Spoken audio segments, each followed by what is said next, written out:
Transmite LRA Radio Nacional.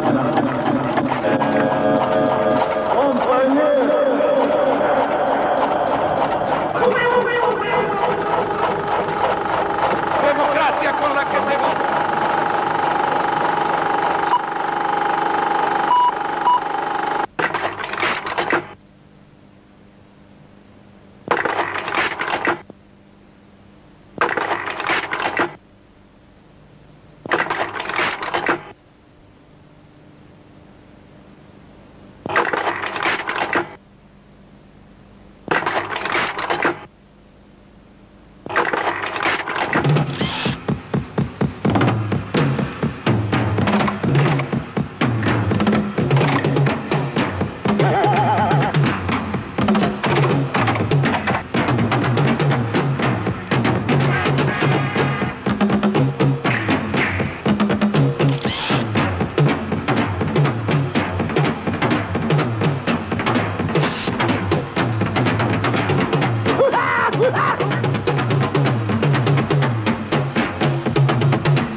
¿Dónde tenemos la memoria los argentinos? No, ahí no sea grosero. A veces parece, pero no. Parece por los resultados, pero no tiene por qué ser ahí exactamente. Lo que yo pienso, y es una opinión absolutamente personal, es que nuestra memoria es mala.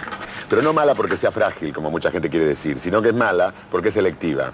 En general, la gente se acuerda nada más que de sus cosas buenas y trata de olvidarse de sus cosas malas. Trata de acordarse de sus virtudes y trata de olvidarse de sus defectos. Esto corre para cada persona individual, corre para cada grupo de personas y corre para cada grupo de personas que se agrupa después en un partido. Y entonces, los radicales saben los defectos de los peronistas se acuerdan de los defectos de los radicales y los liberales se acuerdan de los defectos de los peronistas, de los liberales, y los independientes se acuerdan de los defectos de todos. Pero nadie se acuerda de sus propios defectos. Al no acordarse de sus propios defectos, todo esto tiene que ver absolutamente con la falta de autocrítica. Al no haber autocrítica, nadie se acuerda. Yo, por ejemplo, tengo una tendencia a acordarme de las cosas que me han marcado en mi vida. Por ejemplo, cuando tomé la primera comunión, a los 8 años, se me atragantó la hostia aquí. Y fue un momento absolutamente espantoso para mí. Yo tenía 8 años y me acuerdo perfectamente de eso. Me acuerdo de cuando me sirvieron el chocolate al final de la comunión, que estaba hirviendo y me quemé la lengua, y de eso me acuerdo perfecto. Y no me acuerdo por quién voté a los 18 años por primera vez. Así que pienso que algo debe pasar en esta cesera, en este Tujes, en esta cosa que tenemos nosotros acá, que yo quiero ver dónde está la memoria, dónde está ubicada y qué pasa realmente en nuestra croqueta. ¿Por qué la selección? ¿Por qué la falta de autocrítica? Lo veo. No anda, está como el país. Ahí está. No sale. El cerebro humano, central de operaciones de todo el organismo. Las numerosas circunvalaciones, en la apariencia creadas caprichosamente, constituyen la base del funcionamiento de este órgano por demás complicado. En el cerebro están almacenadas un número inimaginable de informaciones. Allí se ponen en contacto los contenidos más diferentes de la conciencia, condición básica para toda actividad humana. ¿Cómo funciona la memoria? No soy psicólogo, pero supongo que funciona como todo. Esta pregunta para contestarla es muy difícil porque la memoria les trabaja a algunos más que otros. Y si supiera cómo funciona, revolucionaría los bancos, yo. La memoria es un ente que puede reproducirse en todos los actos que la persona humana puede realizar en la vida. Y después hay otras cosas que según la educación de cada uno, ¿no? O la genética de cada uno, hay muchos factores. Hay alguien que recuerda y hay alguien que no quiere recordar. Si no se alimenta la memoria, los neutrones que tenemos en la mente están secas. Lo único que le puedo decir es que todo es un misterio el cuerpo humano. Y entonces Me acuerdo muy bien de lo que me quiero acordar. La memoria funciona muy atrás porque la gente se olvida de las cosas que han pasado.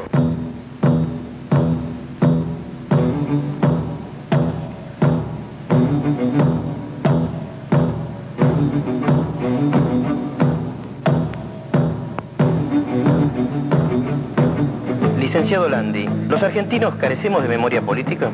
Bueno, esa afirmación bastante común, escuchada frecuentemente, coexiste con otra inversa, que es que los argentinos estamos todo el tiempo hablando del pasado. Y de alguna manera las dos son ciertas. Más bien están remitiendo al hecho de que en la Argentina hay una seria confrontación sobre las versiones del pasado y una gran capacidad que tienen esas versiones para ordenar la política en el presente. Desde el punto de vista específicamente político, en un país con recurrentes alteraciones institucionales y que cada emergencia de un régimen político nuevo ha tenido pretensiones fundacionales o refundacionales del país, ha apelado permanentemente y necesariamente a dar una versión del pasado que legitimaría la instauración de una nueva época.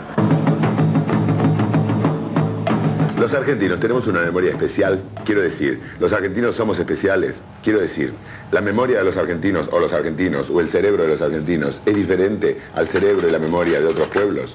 Alguna gente dice que sí, otra gente dice que no. Yo pienso definitivamente que no puede ser que los cerebros de los seres humanos sean diferentes. Eso sería dar pie a teorías que han traído demasiados problemas para la humanidad. Yo creo que tenemos el mismo cerebro y la misma memoria, solo que la calidad de tierra joven que nosotros tenemos en la cabeza se seca antes que en otros países. Yo creo que la zona de memoria ni los neurólogos se ponen de acuerdo dónde está, pero parecería como que está en la zona más profunda del cerebro, tipo acá atrás, y que parece que ahí no hay mucho declive. Entonces toda la tierra se va amontonando en la memoria, que nos hace olvidar de lo que pasó en casa hace 10 días, imagínate en el país hace 10 años, se amontona, llega un momento en que se seca y queda como una especie de tronco que tapa absolutamente todo. Eso a los argentinos creo que por la calidad de tierra joven y fértil se nos seca antes que a los otros.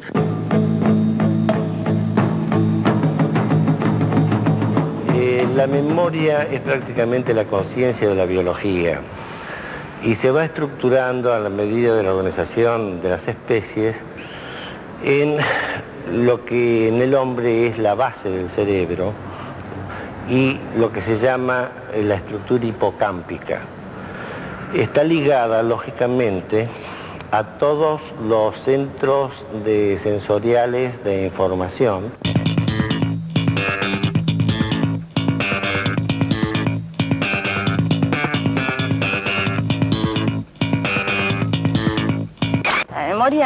Para mí está en el cerebro, a partir de la glándula espinal.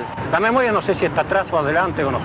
¿Qué le podría decir? Que la tiene en los sexos, que lleva la parte encefálica, que es... Bueno, la memoria está en mi cabeza propiamente dicha. En mi cabeza. Acá, bien en la cabeza, bien, acá. Yo la tengo acá. Acá. Acá. Creo que acá, ¿no? Yo me pregunto de qué nos olvidamos los argentinos. Yo si tengo que partir de mi propia experiencia, me olvido de lo que no me gusta. Pero claro, también es muy general eso. Yo a veces me olvido de lo que me gusta, pero mucho más frecuentemente yo me he olvidado en mi vida de lo que no me ha gustado. ¿De qué nos olvidamos? Y de muchas cosas nos olvidamos los argentinos. Yo la mayoría de las veces me olvido de cuándo hay que ir a trabajar. Y de, no sé, tanta cosa de pagar cuentas. Tenemos que acordar de todo, de lo bueno y de lo malo. Pero hay a personas que las pone mal, que las deprime. Porque hay tantas cosas que ya uno no puede más acordarse de las cosas. Uno de los temas es la democracia. No es que nos olvidamos, sino que simplemente se olvidan los que nos dirigen, ¿no? Hay un continuismo en la clase dirigente que hace que el argentino olvide, porque si no olvida, sufre. Mire, sí, muchos argentinos nos olvidamos de caminar bien, ser honestos. Nos olvidamos de los principios. En la religión, yo.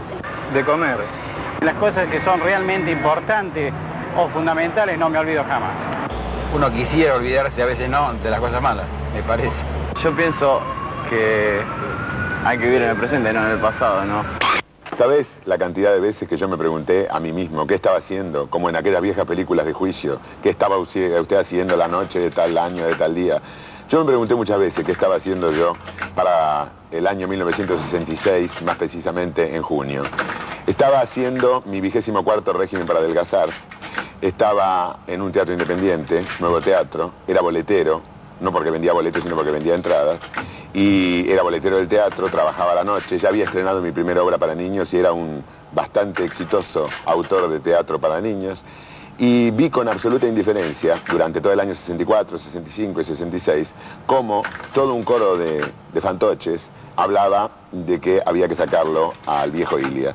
Yo también dije que había que sacarlo, pero yo era veterano ya en esto, porque desde el año 1955 dije que había que sacar a Perón cuando tenía apenas 14 años, en el 58 dije que había que sacar a Frondizi cuando tenía 18, y después en el 64, 65 y 66 me la pasé diciendo que había que sacar a Ilia. Nunca se supo por qué, creo que porque le daba de comer a las palomas, creo que porque era una tortuga, creo que porque no tenía swing. Eso fue lo que me dijeron, pero yo quiero ver lo que pasó, mejor. En las últimas horas de la tarde del día 27 de junio, se agravó la tensa situación existente desde tiempo atrás en las Tres Armas, que había dado motivo a varias reuniones de los altos mandos militares y del Poder Ejecutivo.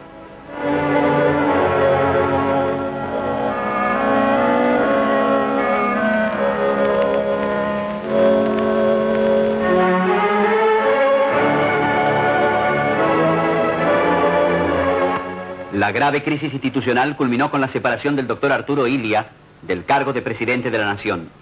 Mientras esto ocurría, las tropas fueron ocupando los lugares claves de la ciudad para mantener un orden que en ningún momento fue alterado.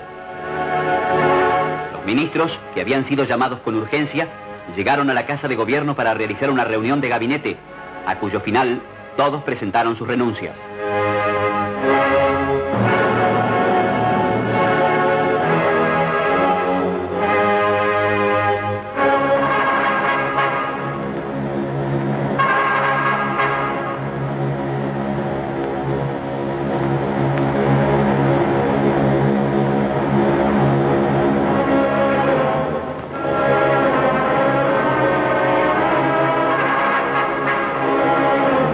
Al día siguiente, el expresidente abandonó la Casa de Gobierno, partiendo en un automóvil hacia la residencia de un hermano en la provincia de Buenos Aires.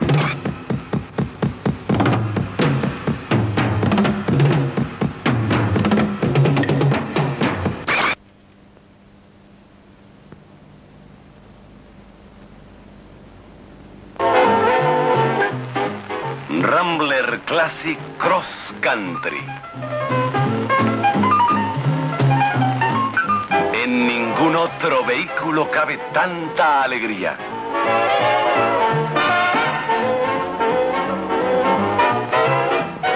Para vivir en plenitud, Rambler Classic Cross Country.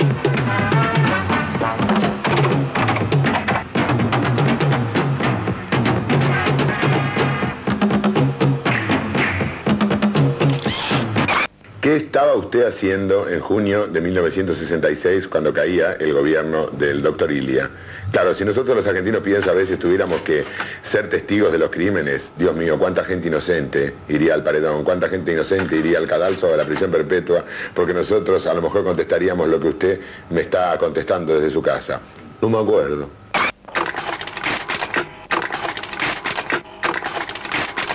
Se llama Emilio Gibaja. Y está aquí porque ha sido un vedor directo de hechos importantísimos para el país, para bien o para mal. Y nos interesa profundamente su testimonio. Bueno, vos sabés que desde un principio del gobierno, el hecho de que Ilia haya subido con un colegio electoral con un 25% de los votos, facilitó la crítica de los partidos opositores. Incluso antes de esas campañas orquestadas, nosotros teníamos muchas dificultades en el Parlamento para la sanción de las leyes que se necesitaban. Es más, hubo años enteros en que no se aprobaba el presupuesto nacional, porque los partidos opositores, incluso hasta los partidos democráticos, hacían una oposición permanente. Pero yo creo que a mediados del 65, ya comenzó a orquestarse, como decías, esta campaña. en contra de él. Comenzó sutilmente, yo diría que comenzó con la prensa nacional, y de distintas formas. Comenzaban las caricaturas, comenzó a hacerse una fama de un gobierno lento, de un gobierno tortuga, tratar de hacerlo aparecer como inoperante. Lo hacían aparecer como un hombre que dormía la siesta extensa, que tomaba peperina. Sí, como un provincianismo. Era un hombre que trabajaba, ¿no? Era todo lo contrario, trabajaba todo el día, tomaba 20 cafés diarios, fumaba 2 atados de cigarrillo, no probaba el té ni la peperina, vivía en actividad permanente. Obviamente que tenía un estilo, era un hombre provinciano y tenía su mentalidad provinciana, pero su método de vida, su trabajo era permanente. Junto a este tipo de ironías o sarcasmos, comienza la campaña dura de la prensa. Grandes diarios de la capital. Pero perdón, en ese momento de la campaña dura, como vos le llamás, seguramente ustedes percibían, leían, veían los dibujos, veían... Inicialmente nosotros tomamos como una simple oposición, que un gobierno democrático lo respetaba. Eso podría decirse, perdón Emilio, sí. Digo, podría pensarse que había, por razones de buena voluntad y de credulidad, ¿no? Y de laxitud, de buena conciencia, se podía pensar en un costado más o menos ingenuo de parte de ustedes. Exacto. ¿Sí? Sin ninguna duda. Y además había una posición de Ilia con respecto a la publicidad de la obra de gobierno de la que él era absolutamente opositor. Él sostenía, ahí había una falla de él, había un concepto antiguo de que la democracia no tiene que proclamarse ni publicitarse. El 12 de octubre de 1963 asumió la presidencia de la Nación el doctor Arturo Illia, candidato de la Unión Cívica Radical del Pueblo. Por primera vez, desde 1928, el radicalismo obtenía la primera minoría con el 21,9% de los votos. En segundo lugar, y con el 18%, se ubicaron los votos en blanco. El peronismo llegó a esa elección técnicamente proscripto. En principio, Perón aceptó la idea de presentarse como Unión Popular y conformar un frente, pero finalmente ordenó el voto en blanco. Los 33 meses que duró el gobierno del doctor Illia, entre el 12 de octubre del 63 y el 28 de junio del 66, se caracterizaron por el restablecimiento pleno de las libertades democráticas y un notable florecimiento cultural universitario. Entre 1964 y 1965, el Producto Nacional Bruto aumentó considerablemente, pero la decisión más significativa fue el lanzamiento del Plan Nacional de Desarrollo, principal programa orgánico de nuestros tiempos, frustrado por el golpe de 1966. Creo, y he observado en mí mismo y en otra gente, que la gente, por ejemplo, los argentinos tenemos una gran tendencia a olvidarnos de los nombres de los funcionarios de cada gobierno que ha habido, lo cual me parece que está bastante bien, porque en general no han hecho nada demasiado importante como para que nosotros nos tengamos que acordar. De cualquier forma y de cualquier manera, de los malos funcionarios solemos recordar más cosas que de los buenos funcionarios. Debe ser porque el mal nos impacta mucho más que el bien, o porque el mal es a lo mejor una moneda demasiado cotidiana y el bien es la excepción. ¿Se acuerdan en qué año lo derrotaron a Illia?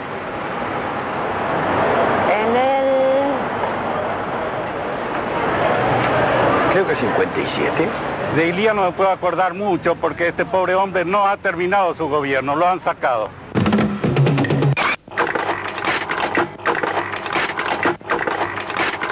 Yo le voy a dar una tesis que esta es personal, no está confrontada con nadie. Yo creo que nadie la comparte, pero yo creo que el golpe de Illia estaba decidido el día de la elección de Illia. Porque el día 7 de julio del 63, que fue la elección de Illia, el resultado de la elección es un fin no querido por las Fuerzas Armadas. No habían hecho todo lo que habían hecho, no habían vetado a quien habían vetado para que Illia saliera presidente. Así que esa noche decidieron si le entregaban el poder ahí o lo echaban después. Decidieron después y armaron toda una campaña periodística de descrédito total, doctor, a efectos de... De acuerdo. Y era irresistible, porque empezamos, yo creo que los golpes con programa militar. Ahí. ¿Cómo es eso? Y es decir que los golpes antes que habían sido hechos por A, por B, porque no me gusta fulano, sultano, mengano, ahora empezamos por cumplir un objetivo. Digo, yo creo que empezamos la época de la doctrina de la seguridad nacional. Porque ya empieza a perseguir objetivos determinados, ya no importa el crecimiento del país, sino que había que liberarlo al país de no sé qué intríngules marxistas. Obviamente. Pero por ejemplo, doctor, lo que digo es lo siguiente, el conocimiento de esa programación militar No, el conocimiento no es, porque quizás no lo supiéramos. No, pero digamos... Yo estoy haciendo un análisis... Digamos, usted ahora retrospectivo.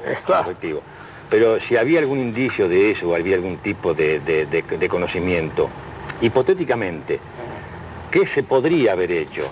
Siempre decimos lo único perfecto del pasado porque es inmodificable, ¿no? Así que medio como hablarle al cohete, digamos. Pero la fantasía es... ¿Qué podríamos haber además hecho? se cometen errores, diría Lupi, porque yo creo que en los gobiernos civiles que hemos tenido después del 30, Frondizi comete el error de decirle todo que sí lo que le pide. Si se le alza un comandante, un militar, lo hace comandante en jefe. Caso de Toranzo Montero, por ejemplo. En el gobierno de Ilia, indiferencia total, es decir, no hay relación con la Fuerza Armada, no hay ninguna relación. ¿Cierto? Yo creo que esto marca una diferencia con el actual presidente. El actual presidente conduce, no sé si lo obedecen del todo, pero él da la orden y manda, él está ahí en el centro.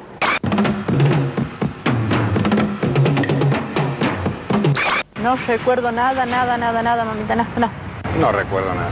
Ni idea. No memorizo en este momento. Nada, no me acuerdo nada del 66. Hay que hacer mucha memoria, Unos amigos míos tenían una perra, una vez. Y esta perra, ellos encontraban en la calle y la tenían. La perra era una perra aparentemente normal, alegre, dicharachera, pero veía una linterna y se volvía loca. Empezaba a ladrar, ponía las orejas para atrás, y entonces empezamos a deducir de qué se acordaría esta perra cada vez que veía una linterna, porque evidentemente, aunque muchos digan que los animales no tienen memoria, a esta perra uno le mostraba una linterna y le agarraba un ataque como si hubiera visto a Lucifer. Seguramente en una de sus vagabundeadas antes de que mis amigos la encontraran, habría estado en alguna obra en construcción, el sereno tenía una linterna, el sereno le pegaba, algo le pasaba a esa perra, porque veía una linterna y se quería morir. Yo creo que a nosotros nos haría falta, a los seres humanos, saber bien claramente cuáles son las cosas que nos han hecho bien y cuáles son las cosas que nos han hecho mal, para poderlas tener recolectadas en la memoria. Toda la gente suele decir que la memoria funciona como una computadora. Esperemos que no sea como esas computadoras argentinas que le facturan 9 millones de dólares a un jubilado para que pague el gas y después el hombre se revienta en el piso y le dice, abuelo, pague primero porque parece que la computadora está embromada. Ojalá no fuera como las computadoras argentinas la memoria de los seres humanos, pero a veces parecería que sí, parecería que los datos se amontonan y parecería que los seres humanos no tenemos la claridad que aquella perra de mis amigos tenía cuando veía la linterna y se acordaba de la paliza que ese presumiblemente sereno le dio.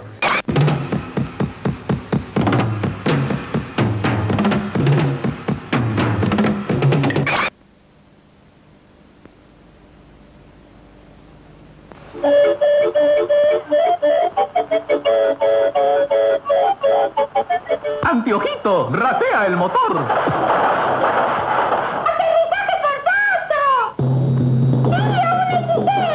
Hechicero, curar palidez con vitamina C y deleitarme a mí con naranja revitaminada SIC. ¡Qué vivo soy! La preparo en un segundo y entusiasmo a todo el mundo.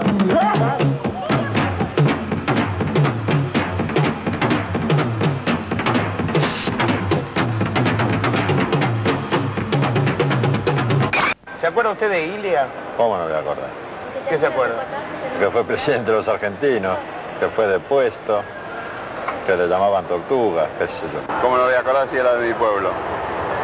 Que de Cruz Entramos al despacho presidencial, no estaba el vicepresidente, y estaba la gran mesa repleta con el doctor Ilia a la cabeza. Entramos al costado de la mesa hasta que el que encabezaba la fila era el general Soray, le seguía un coronel González, el tercero yo, seguía Miatelo, Corbetta, Tremoli y no sé si alguno. El doctor Ilia está firmando una cosa que a mí en mi ingenuidad, por no conocerlo bien a Ilia, creo que está firmando su renuncia y está firmando un autógrafo a un ciudadano. Y cuando llegan los militares al lado, no les da ni la hora. Sigue firmando tranquilamente el autógrafo. Permiso, señor, dice Soray. Pero perdóneme, cuando Alzogaray llega al lado de Ilia, que está firmando ese autógrafo, ¿hay un momento de silencio, un momento de espeso silencio? Nadie habla. Hay un silencio sepulcral, pero Ilia está firmando esto y el general Alzogaray dice, permiso señor, y Ilia le contesta, no me interrumpa que estoy atendiendo a un ciudadano. Cuando termine de firmar el autógrafo y a la mano del ciudadano, entonces lo mira a Alzogaray. Y yo no puedo repetir el diálogo, por otra parte está tan escrito, pero más o menos le dice, señor doctor, en nombre de las Fuerzas Armadas, usted ha sido destituido. Y Ilia lo mira y dice, ¿qué autoridad tienen las Fuerzas Armadas para destituirme?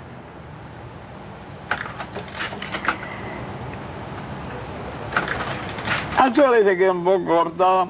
Ilia le dice, ustedes vienen al amparo de la noche como los bandidos, le dice. Muy dura la expresión. Dura frase. Muy dura la expresión. ¿Qué estaba usted haciendo en junio de 1966 cuando caía el gobierno del doctor Ilia? Corazón es un barco sin timón, tu corazón es un barco. En Gran Bretaña, Palito Ortega, que filmaba con Graciela Borges El Rey en Londres, declaraba, al país le hace falta un gobierno fuerte. Mientras, los ritmos de moda eran el twist, el lead kiss, la bostela y el monkeys. Pero hasta allí llegó también el largo brazo del longaniato. Por decreto se estableció que debía haber más luz en los locales bailables, confiterías y whiskerías. Sin enterarse de esto, ese año Frank Sinatra se separaba de Mia Farrow. En la Argentina, el programa radial de Hugo Guerrero Martínez en Radio Belgrano era suspendido porque en una de sus emisiones Dalmiro Sáenz osó elogiar a Fidel Castro. Leonardo Fabio estrenaba El romance del Aniceto y la Francisca, mientras que Armando Bo era detenido por presunto desacato hacia los miembros del Consejo Honorario de Calificación Cinematográfica por la demora de su película La mujer de mi padre. Robert Soule de los Beatles encabezaba la lista de rankings de discos. La moda indicaba el uso de postizos en el pelo y uñas y pestañas también postizas. Con el dólar a 232 pesos, el gobierno le temía más a la minifalda que a la inflación. La policía realizaba un riguroso control en las puertas de las universidades y colegios a fin de evitar las faldas cortas y el pelo largo. La Federación Argentina de Defensa Anticomunista, FAEDA, convoca a una marcha en la calle Florida. La consigna es a degüello con los hippies, persiguiendo también, como ya lo habían hecho en el último tramo del gobierno de Ilia, a intelectuales, artistas y periodistas a través de solicitadas en diarios y revistas. Mientras, Onganía aclaraba que en los planes de la llamada Revolución Argentina no estaba previsto ningún calendario de elecciones.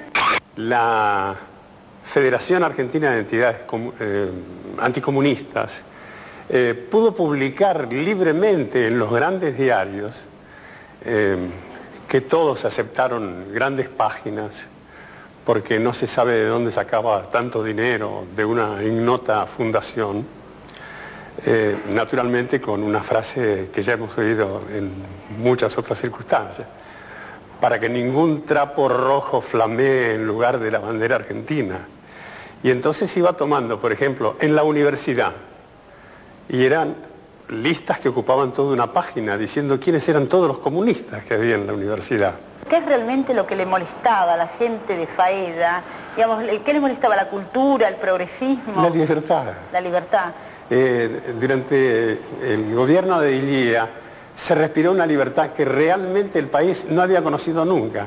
Yo que no son pocos los años que tengo, nunca había conocido la libertad del modo que se la respiró y se la ejerció y se vivió durante el gobierno del presidente Ilia. Entonces, esta campaña era no solo para dañar, separar, etcétera, sino para meter miedo a otra gente. Y metieron miedo.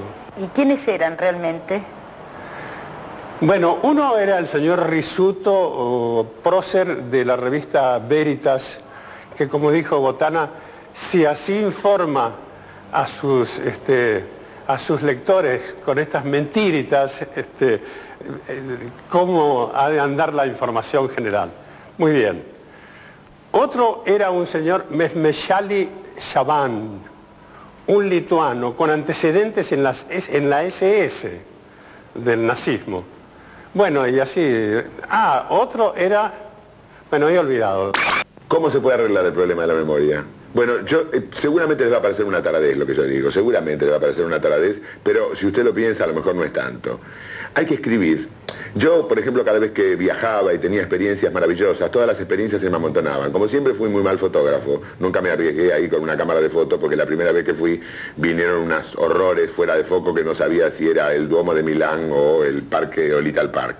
Entonces me daba exactamente lo mismo haber viajado tanto tiempo para tener una foto fuera de foco. Dije, no es una buena manera. Además la foto es más subjetiva que lo que yo le digo que tiene que hacer. Usted tiene que cazar un lápiz y tiene que cazar un cuaderno y como las viejas adolescentes de la época de nuestras abuelas tenían su diario, hay que escribir.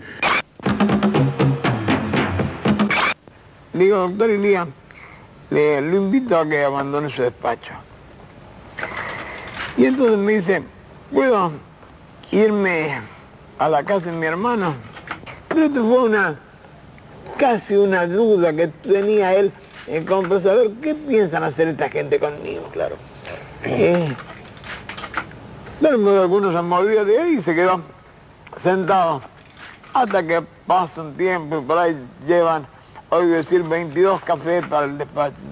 Se terminó el café. Digo, pues si no, vamos a llegar a las 10 de la mañana. Sí, claro, yo sentía la vergüenza militar. Que Lecardo había arreglado las cosas para ocupar el país en el término de 30 minutos. Que yo llevaba 2 horas y no podía desalojar 40 metros cuadrados. Claro. Es decir, me sentía el más inútil de los militares. Disminuido en su labor específica, exactamente. Lo llamo a Facundo Suárez y le digo, vea, doctor, usted ha sido hasta hace un rato el ministro nuestro. Trate de convencerlo al doctor Ilía, porque yo de lo único que entiendo es de violencia y no quiero emplear violencia acá. Y no va a haber violencia con el doctor Ilía, pero ustedes los tiro por la ventana. Así de drástico. A usted lo tiro por la ventana, al doctor Ilía no va a pasar nada. Acto seguido, el ayudante del comandante en jefe del ejército, Mayor Camp, dará lectura en nombre de la Junta Revolucionaria, integrada por los comandantes en jefe de las 3 Fuerzas Armadas de la Nación, al mensaje que expresa las causas de la Revolución Argentina. Primero, destituir de su cargo al actual presidente y vicepresidente de la República y a los gobernadores y vicegobernadores de todas las provincias. Segundo, disolver el Congreso Nacional y las legislaturas provinciales. Tercero, separar de sus cargos... Los policías llegaban para ponerse a órdenes mías. Cuando yo me di vuelta y los vi, me asusté. ¿Por qué? El más blanco era el color del tintero. Pero eso parece un prejuicio. El más bajo... Parece un prejuicio, coronel, eso. No, es una realidad. Eran morochos subidos. El más bajo medía 1,80 metros. Y el que pesaba menos pesaba 90 kilos.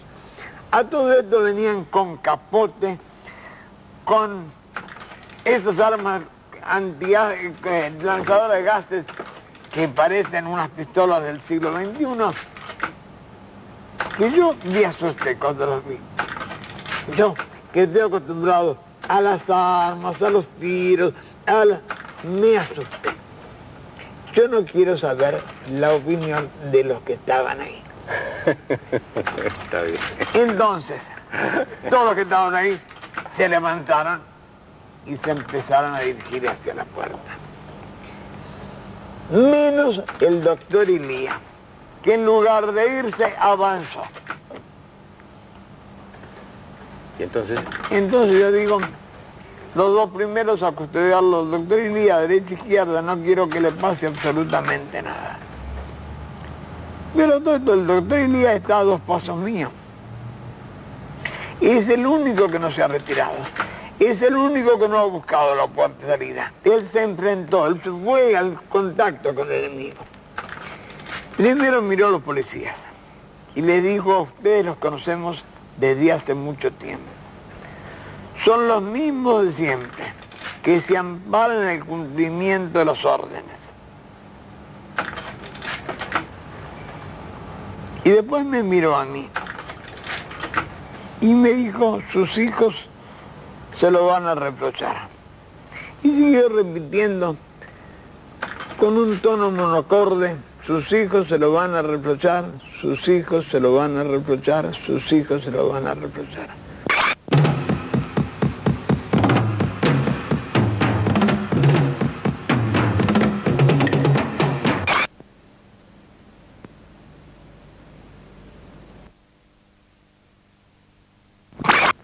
El brigadier Jorge Rojas Silveira fue embajador del gobierno militar argentino ante el gobierno español, el gobierno que presidía Francisco Franco, desde el 18 de julio de 1971 hasta el 23 de mayo de 1973. ¿Cómo fue el episodio de la devolución del cadáver?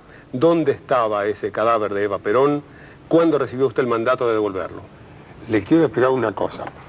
Cuando yo me hice cargo de la embajada, quedamos de acuerdo con la Junta que había que restituirle a Perón una serie de elementos. Primero, el cadáver de la señora, anular 3 juicios que había que eran sin importancia, devolverle las pensiones que le correspondían como presidente y devolverle los bienes. Y así algunas cosas más que podían ir apareciendo en ese momento. ¿Y el grado militar por qué no? El grado militar no se podía hacer porque el grado militar lo puede devolver solamente el Tribunal de Honor que le quitó el grado, sobre la base de que ha hecho un bien para el país o un bien para el ejército. ¿Usted como embajador estaba de acuerdo con esas devoluciones? Sí, yo prácticamente las pedí para ir a conversar con él. ¿Cómo fue la devolución del cadáver? Empieza de la siguiente manera. Una noche tocan el timbre de la residencia y aparece Coronel Cabanillas con una carta del anuncio, decía, estimado flaco, ahí te lo mando a Lalo para hacer un trabajo que se ponga a hacer de acuerdo cómo hay que hacerlo. Pasamos adentro de la oficina.